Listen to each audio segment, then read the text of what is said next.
मी आत्ता आहे किसरूर तालुका पन्हाळा या ठिकाणी आणि माझ्यासोबत हृदयनाथ पाटील आहेत आणि त्यांच्या शेतामध्ये या ठिकाणी एक गवारेडा या ठिकाणी बसलेला आढळलेला आहे.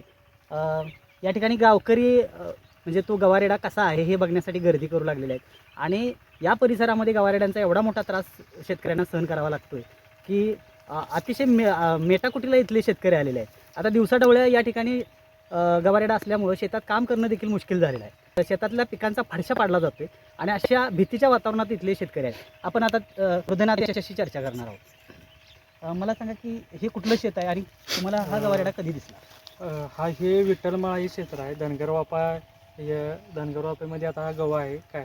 आम्ही दुपारी इथे खोडवं पेटवत असताना हे ऊसाचे जे ऊस गेल्यानंतर खोडवं पेटवत असताना की आम्हाला गवरेडा इथं दिसला सगळ्यांना, मम्मीला व वडिलांना दिसला.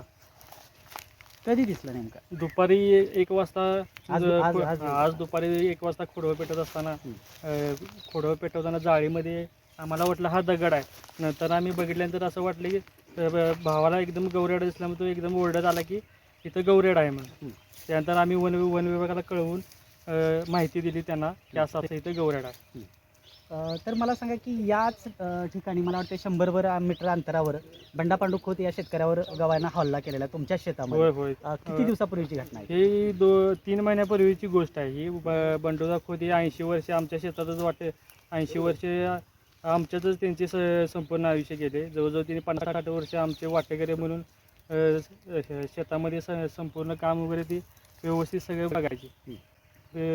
2 महिन्यापूर्वी त्यांना इथं गवरेडाने ह्याच शेतामध्ये आणि ह्याच वावरामध्ये त्यांच्यावरती हल्ला झाला.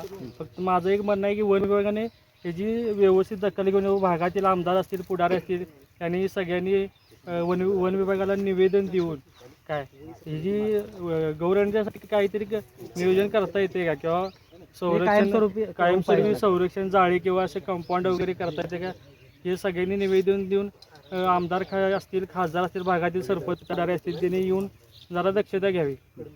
तर या ठिकाणी आता गवारेडा बसलेला आहे आणि त्यामुळे तुम्हाला शेतात काम करणं मुश्किल झालंय. होय, काम करणं मुश्किल झाले. आता अचानक गवारेडा दिसल्यामुळे कधी काय होईल काय सांगता येत नाही. आता आजूबाजूला इथं माणसांची कामं चालू आहेत, कोण पाण्यावर आहे, आजूबाजूला शेतकरी, कधी गवरेडा अचानक येईल काय सांगता येत नाही. म्हणजे हल्ल्याची भीती आहे. होय, हल्ल्याची भीती आहे म्हणजे भरपूरच.